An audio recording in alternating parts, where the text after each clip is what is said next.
Today, all eyes are on the 31st AGM of cash-strapped IL&FS. This comes on the backdrop of the infrastructure lender saying it is unable to service loan obligations and has failed to repay at least 5 bank loans over the past 2 weeks. Neha Bothra joins us with more perspective on the unfolding crisis at IL&FS. Neha, what should we expect from the AGM?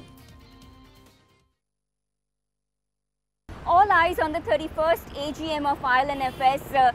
There is more interest in the backdrop where IL&FS has said it has defaulted in payments to 5 banks in the past 2 weeks alone.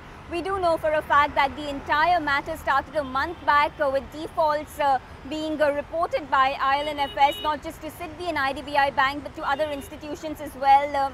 In fact, the defaults, the series of defaults have gained prominence more so given the liquidity crunch that the money market finds itself in, set to be stoked by the crisis we are seeing at IL&FS. So while this meltdown has severe repercussions not just for money markets but for the overall economy, remember this development is being watched very closely by the government and also by regulators. As far as today's AGM is concerned, we are given to understand that as part of the resolutions wherein the management seeks shareholders' approval, utmost will be the priority to seek approval to raise about 15,000 crore rupees from debt markets. Not just this, they also want to increase the borrowing limit to 35,000 crore rupees from 25,000 crore rupees, along with the fact that the authorized share capital is something they want to increase to 1,600 crore from the current 1,500 crore.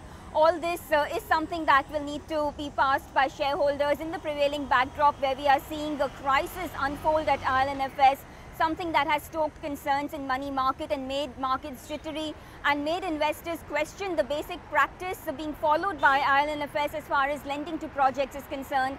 Along with this, there are also discussions to tap into projects, monetize these projects and initiate strategic plans which would allow divestment of resources so as to raise money and help the company tide over short-term and medium-term working capital requirements. All these things and more will be clear today as the AGM unfolds when the management will share the roadmap with investors.